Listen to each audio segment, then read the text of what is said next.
Kelompok sosial.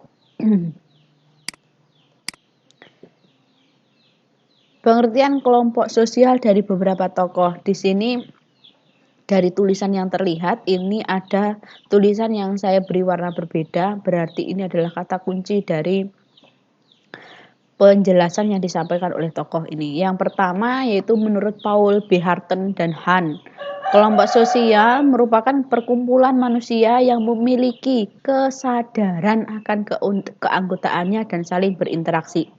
Jadi mereka sadar bahwa dia adalah bagian dari anggota kelompok itu. Kemudian yang kedua menurut Sujarno Sukanto bahwa kelompok sosial merupakan kesatuan manusia hidup bersama karena ada hubungan yang timbal balik dan saling mempengaruhi. Jadi ada stimuli dan respon, kemudian mereka saling mempengaruhi. Yang ketiga adalah Hendro Puspito yang mengatakan bahwa kelompok sosial merupakan kelompok nyata, tetap teratur, kemudian melaksanakan peran-perannya guna mencapai tujuan bersama. Jadi mereka memiliki peran masing-masing di dalam perkumpulan itu. Jadi dari tiga pernyataan tokoh tersebut dapat disimpulkan bahwa kelompok sosial merupakan sekumpulan manusia yang memiliki persamaan ciri dan memiliki pola interaksi serta kesadaran akan keanggotaannya. Jadi disimpulkan ada 3 poin penting: persamaan ciri, memiliki pola interaksi, dan sadar bahwa dia adalah anggota dari kelompok tersebut. Syarat kelompok sosial. Kelompok sosial itu dikatakan sebagai kumpulan manusia dikatakan sebagai kelompok sosial jika yang pertama adalah sadar bahwa dia adalah anggota dari kelompok tersebut atau bagian dari kelompok tersebut. Yang kedua ada hubungan timbal balik, kemudian yang ketiga ada faktor pengikat, kesamaan ideologi, kesamaan nasib, kesamaan hobi. Jadi ada unsur pengikatnya kenapa suatu perkumpulan itu dikatakan kelompok sosial. Yang keempat memiliki struktur, kaidah dan pola berlaku. Struktur itu berarti misalnya ada ketua, ada bendahara dan seterusnya. Kaidah itu berarti ada aturan yang mengikat. Kemudian jika menjadi anggota itu harus bagaimana, itu berarti pola perilaku. Kemudian yang terakhir adalah bersistem dan berproses. Jadi masyarakat atau kelompok itu tidak stagnan, terus berkembang. Kemudian berikutnya adalah ciri-ciri kelompok sosial. Ciri-ciri kelompok sosial yang pertama adalah satu kelompok itu bisa dibedakan dengan kelompok yang lain dan pasti memiliki khas. Jadi kelompok pramuka itu beda dengan kelompok OSIS. Kemudian yang kedua memiliki struktur sosial, ini sama yang seperti yang disampaikan. Jadi dari setiap struktur itu memiliki peran dan status dan perannya. Jadi misalnya ketua itu perannya apa? Jadi misalnya status itu berarti ketua, peran itu tugasnya. Kemudian yang ketiga memiliki norma, yaitu memiliki aturan yang mengikat anggotanya agar berperilaku sesuai dengan kesepakatan dari kelompok itu. Jadi misalnya anak OSIS berarti harus pintar kepemimpinan, harus menjadi teladan dan seterusnya, berarti itu adalah norma. Yang keempat memiliki kepentingan bersama, jadi ada tujuan bersama yang ingin dicapai. Yang terakhir adalah adanya interaksi. Jadi ketika ada kelompok kok kemudian diam-diam hanya main HP, tidak ada interaksi, berarti itu bukan dikatakan kelompok sosial. Di kelompok sosial ini terjadi ketika ada interaksi dan komunikasi antar anggotanya. Nah, ada faktor yang mendasari terbentuknya kelompok sosial. Yang pertama adalah common interest atau kepentingan bersama. Jadi ada kepentingan arisan, itu berarti ada ekonomi yang terus berputar. Ada kelompok seniman berarti ingin menjaga kelestarian seni dan seterusnya. Yang kedua adalah faktor darah atau keturunan. Ini biasanya kelompok-kelompok ini bersama atau berkumpul karena memiliki darah yang sama, jadi keturunan Arab, keturunan Cina, begitu. Kemudian yang ketiga adalah faktor geografis. Masyarakat berkumpul atau kelompok ini didasarkan pada kondisi geografis. Jadi ada perkumpulan nelayan, perkumpulan petani. Jadi ini didasarkan pada kondisi geografis masyarakat. Dan yang terakhir adalah faktor daerah asal. Jadi ketika di kota besar, kota-kota metropolitan itu mesti ada perkumpulan. Misalnya di Bali itu ada namanya Kampung Ponorogo atau Kampung Reog. Nah, kalau misalnya nanti kalian misalnya kuliah di Surabaya, itu ada keluarga mahasiswa Ponorogo seperti itulah. Ini di dalam contoh misalnya keluarga mahasiswa Jabar sama. Nah, ada beberapa macam kelompok sosial. Yang pertama adalah Gimensaf dan Giselsaf dari Ferdinand Toris. Jadi Ferdinand Toris membagi menjadi dua kelompok ini. Secara mudah untuk membedakan Gimen dan Gisel, jadi Gimen dibacanya saja diplesetkan. Gimen berarti adalah paguyuban. Nah, kalau Gimen itu paguyuban berarti ini adalah masyarakat desa. Kalau Gisel itu Mbak Gisel berarti orang kota yaitu Pak Tembayan. Nah, kalau Gimensa, Pak Gimen orang desa ini berarti karena hubungannya Pak orang desa itu lebih akrab, lebih intensif, eksklusif, kemudian didasarkan pada rasa cinta dan kepedulian. Jadi ada kepedulian yang dijaga.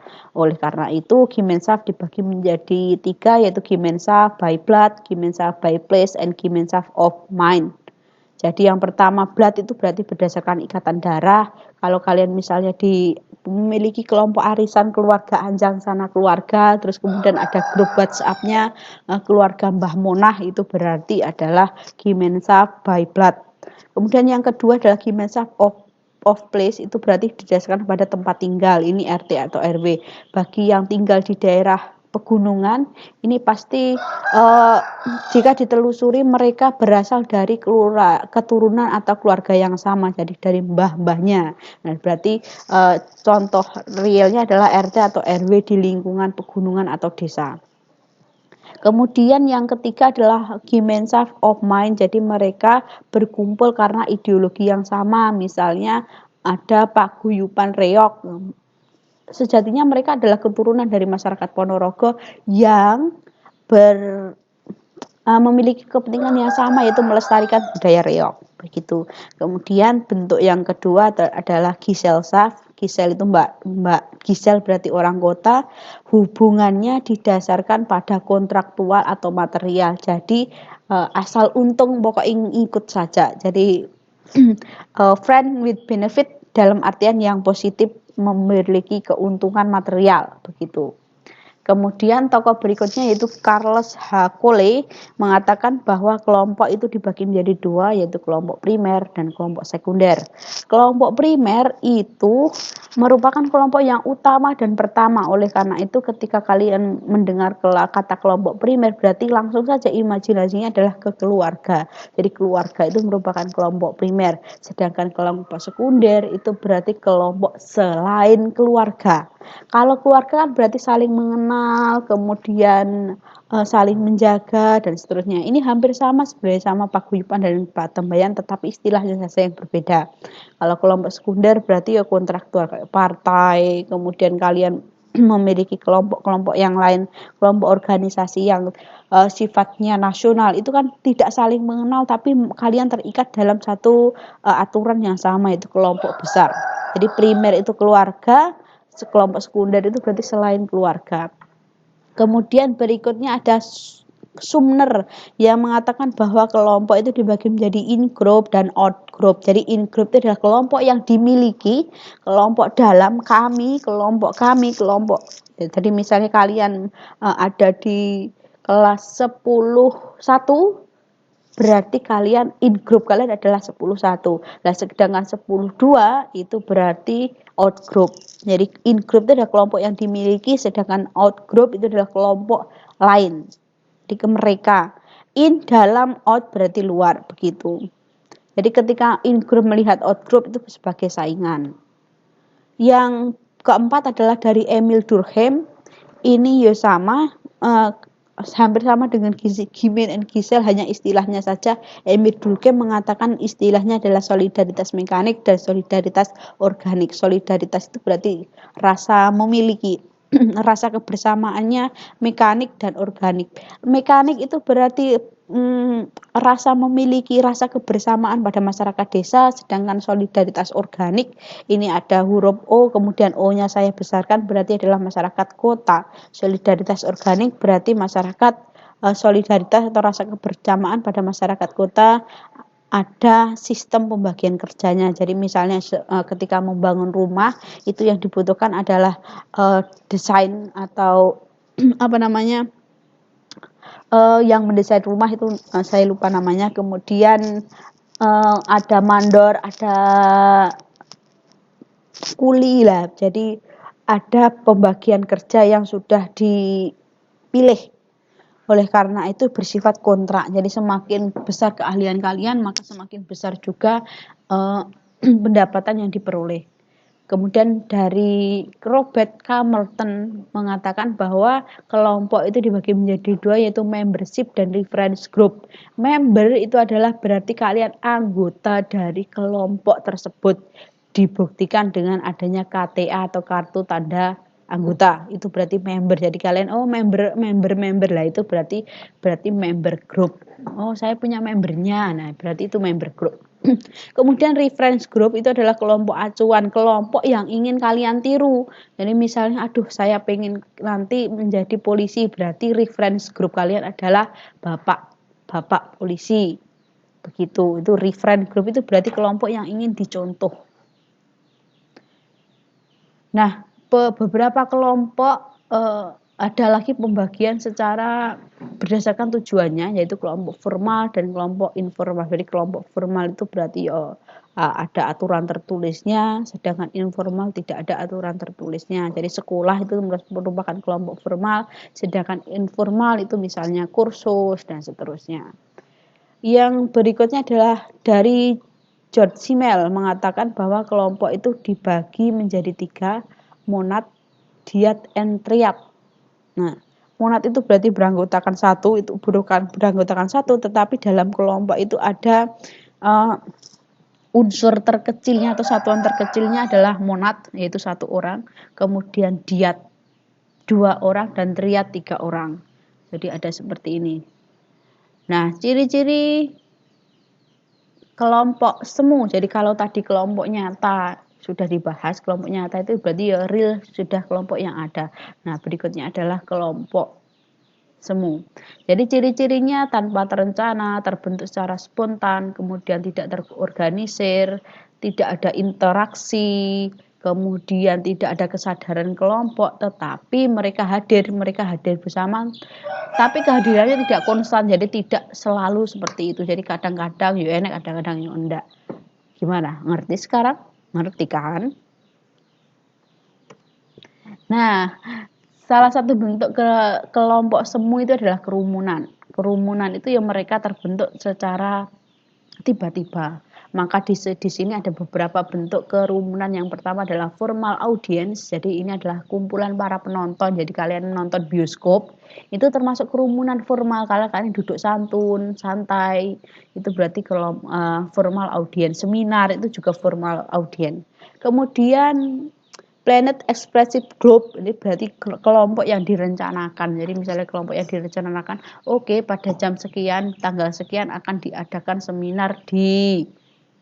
Itu berarti kalau dilihat dari tujuannya berarti planet. Kalau dilihat dari bentuknya, mereka hanya mendengarkan tanpa berinteraksi, berarti formal. Kalau planet itu jadi hanya mereka berinteraksi juga, tapi dalam waktu tidak konstan. Jadi waktunya misalnya ada tanya jawab dan seterusnya. Kemudian inconvenient casual crowd. Inconvenient ini adalah kerumunan tidak menyenangkan. Kerumunan tidak menyenangkan di sini dalam artian kerumunan ini terbentuk dalam suasana yang membosankan. Maka dari itu contohnya adalah orang berkerumun untuk antri karcis atau untuk arti tiket, antri dan seterusnya, itu termasuk inconvenient casual crowd. Baik, yang berikutnya adalah panic casual crowd. Jadi panik itu adalah kerumunan orang-orang yang sedang panik. Misal terjadi kecelakaan, anget lur, kemudian lain-lainnya berkumpul untuk melihat kecelakaan, kemudian kebakaran dan seterusnya. Tapi kondisinya panik kayak piye dan seterusnya. Yang berikutnya adalah spectator casual crowd. Kalau di sini yang pertama tadi audien, kalau di sini spektator. Jadi ini biasanya ada kumpulan orang-orang yang nonton dangdut. Jadi mereka lebih tidak formal, jadi bisa berjoget kanan kiri. Kemudian supporter bola itu termasuk spektator casual crowd.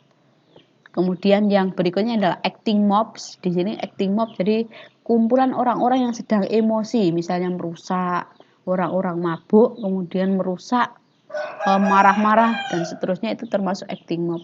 Dan yang terakhir adalah immoral lawless crowd. Jadi ini adalah kerumunan orang-orang yang tidak bermoral. Jadi ini memberi pengaruh buruk, meresahkan masyarakat, itu berarti immoral crowd. Jadi ini tidak merusak. Kalau acting mob kan merusak, tapi immoral ini tidak merusak. Jadi mereka hanya membuat resah. Kemudian kelompok semu berikutnya adalah publik. Publik atau khalayak ramai untuk saat ini ciri-cirinya adalah kelompok yang tidak teratur, hampir sama, interaksi tidak berlangsung, tidak langsung, yaitu interaksi tidak dilaksanakan langsung tetapi melalui media massa, media sosial dan seterusnya. Perilaku publik didasarkan pada perilaku individu. Jadi ada kesepakatan di dunia maya atau dunia media itu yang mempengaruhi perilaku individu. Kemudian ada minat yang sama, kemudian berusaha menguasai masalah tersebut. Jadi ini publik ini terbentuk ketika kalian memiliki ada trending itu ya, ada trending, misalnya trending Twitter, trending apa, pembicaraan yang menjadi topik pembicaraan, itulah publik. Jadi publik itu bersatu di dalam dunia maya, misalnya tagar unsubscribe Deddy Corbuzier, itu termasuk publik. Unsubscribe apalah, atau tagar blacklist Lucinta Luna dan seterusnya, itu termasuk ke dalam publik. Nah, berikutnya ada massa. Massa di sini adalah terdiri dari orang-orang yang memiliki atau apa ya namanya, terdiri dari orang-orang yang berada di lapangan, mereka terjun langsung ke dalam lapangan, tetapi mereka tidak mengenal karena sifatnya heterogen di sini, jadi tidak ada interaksi yang intens. Kemudian tidak mampu bertindak secara teratur, jadi eleng senggal, bengok-bengok, ada yang teriak-teriak, ada yang membawa bendera, ada yang hanya duduk santai melihat-lihat, berarti itu massa. Jadi ada yang gampang percaya. Jadi ketika ada demonstrasi itu, ketika didalami ternyata tidak semuanya tahu bahwa mereka itu sedang demo apa. Jadi ketika ada demonstrasi BBM misal, pokoknya ikut saja. Terus kemudian ditanya ngapain di sini, enggak tahu. Pokoknya ada orang ramai ngikut saja. Itu berarti ketika ada sekumpulan besar masyarakat yang melakukan sesuatu dengan cara besar-besar, itu berarti massa. Di sini ada gambar speaker, biasanya massa ini ada satu orang yang memimpin untuk menyuarakan, tetapi yang lain hanya mengikuti. Nah, di sini yang terakhir adalah pola hubungan kelompok. Pola hubungan kelompok itu ada di sini ada 6. Yang pertama adalah akulturasi, yaitu ketika satu kelompok membawa suatu budaya baru, kemudian budayanya itu diremix atau dicampur tetapi tanpa menghilangkan identitas kelompok, berarti itu akulturasi. Kalau asimilasi berarti ketika dua kelompok atau lebih berkomunikasi kemudian menghasilkan budaya baru, itu dinamakan dengan asimilasi. Ada juga pola hubungan yang mendominasi, yaitu genosida. Itu adalah pembunuhan berencana atau pembinasaan kelompok pendatang terhadap kelompok asli. Jadi ingin menguasai kelompok asli dengan cara pembunuhan. Pengusiran ini sama, jadi kelompok pendatang mengusir kelompok asli, itu juga bisa. Kemudian perbudakan, ini salah satunya adalah, contohnya adalah penjajahan. Jadi misalnya Indonesia dijajah oleh Belanda, berarti itu kemudian orang-orang pribumi dijadikan budak.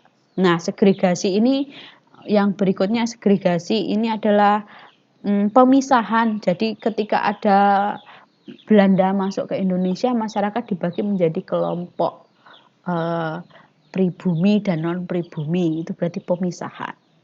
Kemudian paternalisasi itu, kalau tadi genosida itu pembunuhan berencana, paternalisasi ini sama, penguasaan kelompok asli, penguasaan kelompok pendatang terhadap kelompok asli. Jadi kelompok asli itu dibinasakan dalam artian peran ya, kalau paternalisme itu.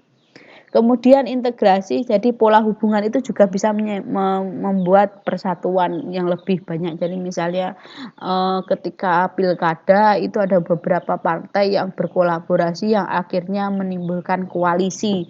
Jadi mereka bergabung untuk mendukung calon presiden A misal. Dan yang terakhir itu yang terakhir itu adalah pluralisme. Jadi ini kesamaan hak dan kewajiban. Demikian untuk materi kelompok sosial, semoga bermanfaat. Terima kasih.